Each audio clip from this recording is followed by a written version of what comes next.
Conmemoran escritores y artistas miembros de la UNIAC junto a vecinos de la comunidad el Día de la Rebeldía Nacional. Continúa aportando a la cultura nacional con su magisterio el Premio Nacional de Danza Santiago Alfonso y lo entrevistamos en exclusiva. Y realizan diversas acciones para celebrar los 40 años del mítico personaje Capitán Plin.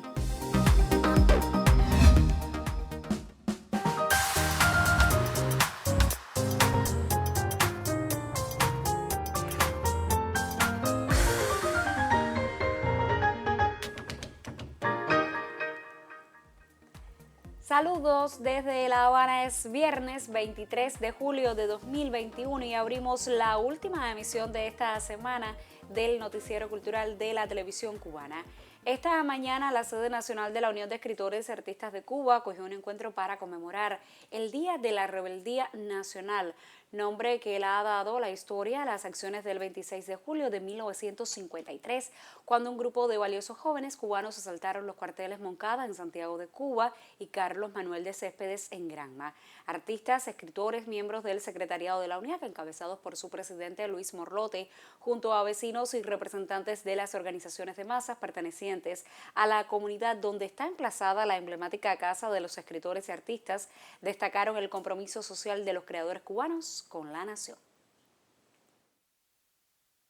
El historiador Ernesto Limia, miembro de la Asociación de Escritores de la UNIAC, se refirió a los contextos que marcaron aquellos memorables días de julio, el modo en el que Fidel se convirtió en un líder nacional indiscutible y lo que para la revolución y la historia significó la acción armada. Estas conmemoraciones por el 26 de julio anteceden la fecha en que Cuba celebrará el aniversario 95 de Fidel, por lo que llamó a no olvidar jamás nuestras esencias ni el legado del comandante en jefe. Al cierre de la música, los poetas repentistas, parte esencial de nuestra cultura, compartían sus versos, sus improvisaciones. Cada quien a su modo, su estilo, ha querido compartir la manera particular en que los creadores asumen el compromiso con el devenir de la nación. Aquí está la décima campesina, la cultura campesina, la música campesina, cerrando fila por el Día de la Rebeldía Nacional, que es también el Día de la Paz, de la tranquilidad soberana de la patria y de todo el pueblo. Como siempre, cerrando fila en la UNIAT, aquí en el patio de la UNIAT, pero también en muchos lugares de la geografía nacional han estado presentes poetas, la décima, la música campesina, como siempre, defendiendo la paz y la tranquilidad de nuestro pueblo. Este lunes, la Unión de Escritores y Artistas de Cuba también conmemorará de modo especial el Día de la Rebeldía Nacional. La Sala Villena de la sede de la organización invita a la periodista Marta Rojas, testigo esencial de aquellos hechos. Roilán Pardo Cabrera, Noticiero Cultural. Y también la sede de la Unión de Escritores y Artistas de Cuba recibió por estos días el gesto solidario de varios creadores que han querido contribuir desde las donaciones al enfrentamiento a la COVID-19 en la actual etapa de pico pandémico. Desde hace varias jornadas, en la emblemática Casa de los Escritores y Artistas Cubanos, sede de la UNIAC, han llegado creadores de todas las manifestaciones con donativos para apoyar a los necesitados en otras provincias del país, quienes tienen hoy una situación sanitaria compleja por la pandemia de la COVID-19. Medicinas, insumos médicos, productos de higiene y aseo son algunas de las donaciones que llegarán a los necesitados en nombre de los intelectuales cubanos. Hemos apelado a eso, a la solidaridad y a la sensibilidad del cubano. Y lanzamos desde aquí una convocatoria a escritores, pero le hemos hecho extensiva a todos los miembros de la UNIAC, a los intelectuales, a los artistas, los vecinos de la comunidad que se están sumando también, y que cada cual traiga, no dar lo que le sobra, sino compartir lo que tiene, porque estos no son tiempos en que a nadie le sobran las cosas. Esta es una etapa muy dura y sabemos que vamos a triunfar, y nosotros debemos llevar la bandera en esto, no solamente ya investigar y hacer un libro, hacer una poesía, hacer un retrato, pintar, no. Ahora hace falta demostrar esa sensibilidad humana que el pueblo necesita, y nosotros los escritores nos entusiasmamos con nuestras obras. Entonces ahora hay que entusiasmarse también en esta obra humanitaria. La unidad siempre ha estado presente ante las dificultades. Nosotros recordaríamos el tornado y cosas anteriores que han pasado, y siempre los músicos y los artistas en general de nuestra membresía han dado su paso al frente. Por eso lo estamos convocando a que vengan. Aquí vamos a recibirlo y toda esa ayuda será distribuida a las provincias más necesitadas. En la sede nacional de la Unión de Escritores y Artistas de Cuba, donde radican las asociaciones de músicos, artistas de la plástica, escritores, artistas escénicos y creadores del cine, la radio y la televisión. Se reciben diariamente entre 9 de la mañana y 3 de la tarde decenas de donaciones que se entregarán en otras provincias fuertemente impactadas por la COVID-19. Es esta otra demostración del compromiso social de nuestros escritores y artistas en el año del aniversario 60 de la fundación de la UNIAC. Daniel González Cabello, Noticiero Cultural.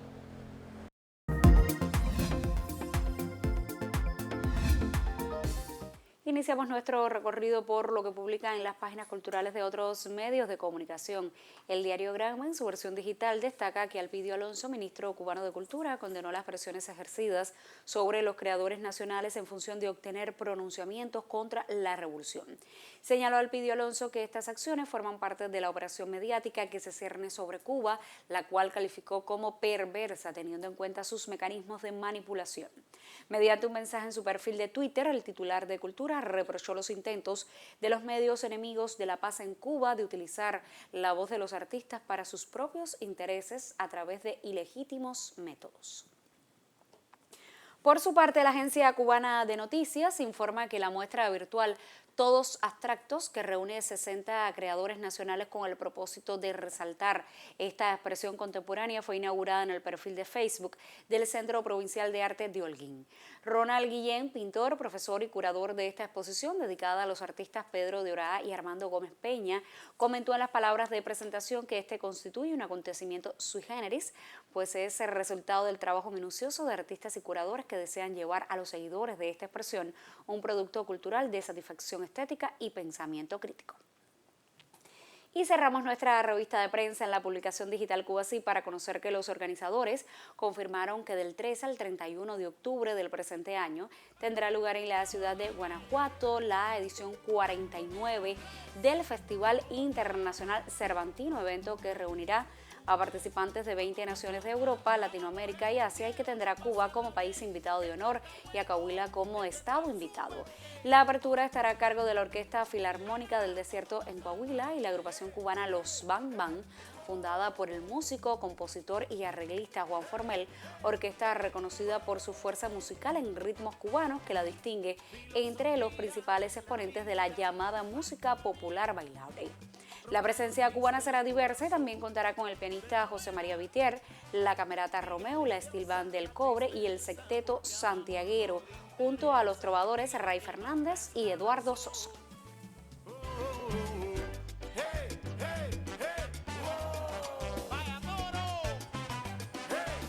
Y al ritmo de Bam Bam estamos poniendo punto final a nuestra revista de prensa solo por hoy. Ahora vamos a hacer una pausa en nuestro recorrido informativo y al regreso le estaremos hablando de danza.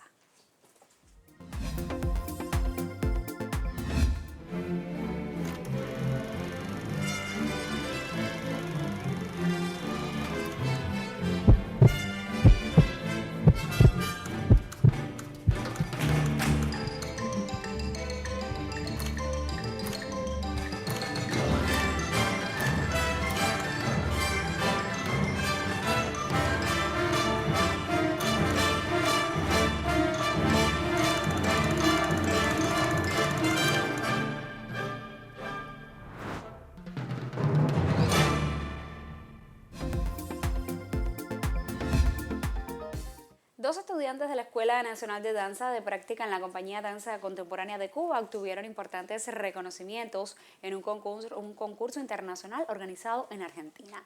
Los detalles en el siguiente reporte.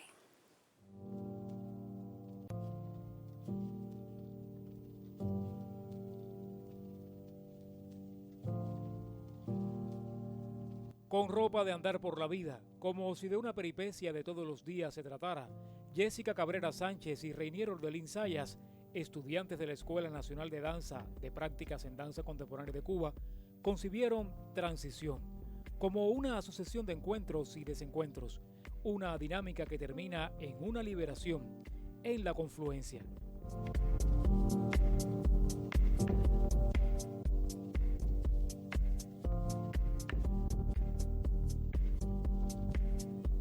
El audiovisual de la coreografía, grabado en los exteriores del Teatro Nacional, fue enviado al concurso internacional de danzas Evangelina Meca de Argentina, y entre los materiales de las 33 instituciones participantes obtuvo 3 galardones: el primer premio, el mejor dúo contemporáneo y el de técnica contemporánea. Sean signo de alarma cuando las discusiones no terminen con las armas y los puercos finalmente hagan las paces con las palmas cuando la invasión cultural llegue a su fin. Se trata de un reconocimiento al empeño, el talento y el entusiasmo de 2 jóvenes bailarines, que se extiende a la escuela que los formó y a la compañía que los acoge. La frialdad de las ofertas del periódico y con el calor de los abrazos sinceros que no cuestan ni un peso. Yuris Norido en el Noticiero Cultural. Y de la danza y sus protagonistas seguimos hablando en esta emisión. La colega Magda Recic conversa en su segmento de entrevistas con un querido premio nacional de esa manifestación.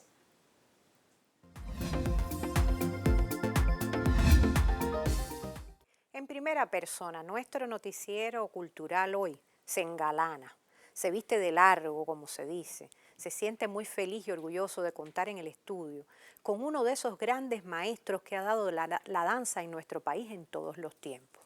Un hombre que transitó por todos los ámbitos de la expresión danzaria: bailarín, coreógrafo, director artístico, director y además, y para que eso no quedara allí únicamente, un pedagogo que es muy reconocido por la enseñanza artística de nuestro país, incluida la enseñanza superior. Un hombre que ha levantado el nombre de Cuba con su aporte al desarrollo danzario, al universo del espectáculo, y si ya empiezo a dar detalles como que durante 10 años él era el responsable de esa maravilla de espectáculo de Tropicana en nuestro país que recorría no solo el ámbito cubano sino el mundo entero, pues ya ustedes van entrando en situación, se van dando cuenta de que la persona a la que voy a entrevistar hoy, que recibiera el Premio Nacional de Danza, es uno de esos imprescindibles. Y además cumple años por estos días, una edad que supera los 80. Pero cuando ustedes lo ven, como me sucede a mí, digo, bueno, ¿cuál es la fórmula, la receta del maestro Santiago Alfonso? A quien mucho le agradezco que nos acompañe. Oye, dime tú, lo primero que te voy a decir es, yo no le elevé a Cuba me elevó a mí. Sí. Yo soy una consecuencia de Cuba. Segundo, si tú quieres saber la fórmula, la tienes muy cerca en tu casa. Y mándamela para ver si yo llego allá. Maestro, ya que me habló de Cuba, y Cuba es una de sus obsesiones, yo estuve leyendo mucho sobre usted, como siempre me preparo antes, pero hay algo suyo que a mí me impresionó mucho, que usted expresó en una entrevista. Para mí la gran obra de la revolución es la cultura. La danza misma, a pesar de todos los problemas que pudiéramos tener, le debe mucho a ese proceso. Antes de la revolución, y ahí empezó a enumerar todo lo que no había con la danza. Usted también tuvo un recorrido impresionante por el Conjunto Nacional de Danza, conoció a Ramiro Guerra y bebió mucho de esa experiencia. Y usted sí puede decirnos bien por qué la danza en Cuba, en estos más de 60 años, ha recibido un impacto del que ya no se podrá zafar nunca, ha cambiado para siempre. Mira, es increíble y a veces el que no lo vivió, el que no lo conoce en carne propia no lo sabe. Bailarín antes de la revolución él es bailarín. O bailarina, váyase a ver. Era una clase menor. Las muchachas que se dedicaban al ballet, se les consideraba gente de la high class. Niñas que tenían dinero y que sus papás las ponían a estudiar ballet para refinarla, para esa cosa snob. Ella baila ballet. Y el varón, ay Dios mío, se metió a bailarín. Llega la revolución y bueno, era un fenómeno sociopolítico, bla, bla, pero ninguno pensamos en el impacto de aquel momento. Yo empiezo a tener conciencia, ya yo había tomado clases con Alberto, Yo había hecho mis cositas con Alberto, con Luis Trápaga, muy esporádica. Había trabajado en cabaret, como Montmartre, como el Capri, como Sanssouci. Cuando el triunfo de la revolución yo estaba trabajando en Sanssouci. Pero de eso no había ninguna firmeza, no había ninguna posibilidad a largo plazo, ni ninguna posibilidad real y definitiva de un proceso formacional serio. Llega la revolución y en el mes de marzo, más o menos, aparece un anuncio por radio, por televisión, de la creación del Teatro Nacional. Y que ese Teatro Nacional iba a tener diferentes departamentos, el departamento de música, el departamento de dramaturgia, de teatro, de etnología y folclore y de danza, a cargo de Ramiro Guerra. Las inscripciones serán en la fecha tal, en el lugar tal. Allí fuimos yo y miles. En el mes de abril comenzaron el proceso ese de audiciones, que se suponía, como era históricamente, que una audición era que tú vinieras, baila para acá, baila para allá, un coreógrafo hacía algo, tú, gracias, los demás se quedan. Pero no, aquello, días, semanas, meses. De preparación. Y empezó la pedagogía de la danza. De preparación, de formación, y entonces uno que se había pasado, como yo, o como muchos otros, tantos años soñando con esto, con tener, o sea, con menos, con tener un sistema pedagógico estable, bla, bla, bla, que nos cobraran poco, porque una clase antes de la revolución costaba 2,50 pesos, y el maestro se paraba en la puerta y cuando tú entrabas tenías que pagar, si no, no entrabas a la clase. Y de pronto ver a aquel hombre dándonos clases, apareció Lord Raulsa también, y de pronto clases de música, clases de marxismo, clases de teatro, clases de arquitectura, de pintura. Ese coño, se le fue la mano.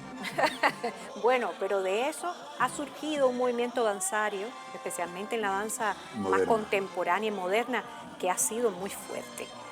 ¿Usted por qué defiende ese estilo de la danza? Primero, esa danza nace de la escuela de Martha Graham y un poco de José Limón. Ramiro la toma en sus manos y va cubanizando, va haciendo aportes de nuestro folclore, de nuestras costumbres. Y vamos, se produce una cubanización de la danza moderna internacional. Imagínate, nosotros que la mayoría veníamos de 0 menos 0, de pronto darte cuenta que estás aprendiendo no solo el tondío y el plie, estás aprendiendo a actuar. Tienes una persona que te dice por acá, por allá, y que además no está en la puerta esperando que tú le pagues. Marzo, abril, mayo, junio, julio, agosto. En septiembre, un día llegamos, nos encontramos en una pared, una lista de personas que habían sido aceptados ya para la creación de la compañía.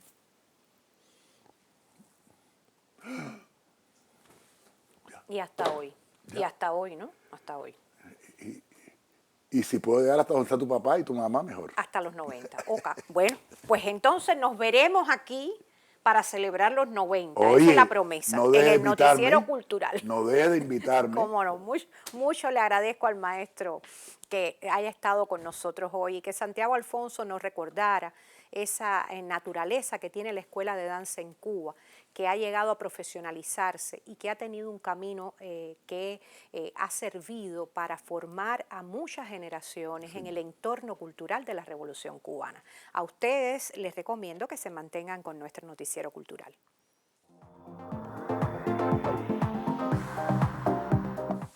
Vamos a hacer otra pausa en nuestro recorrido informativo y en el próximo segmento abrimos la sección Contrapunteo para poner punto final al debate que hemos sostenido esta semana en torno a las acciones que desarrolla la Asociación Hermanos Saiz a propósito de su aniversario 35 de creación. Esto será en breve.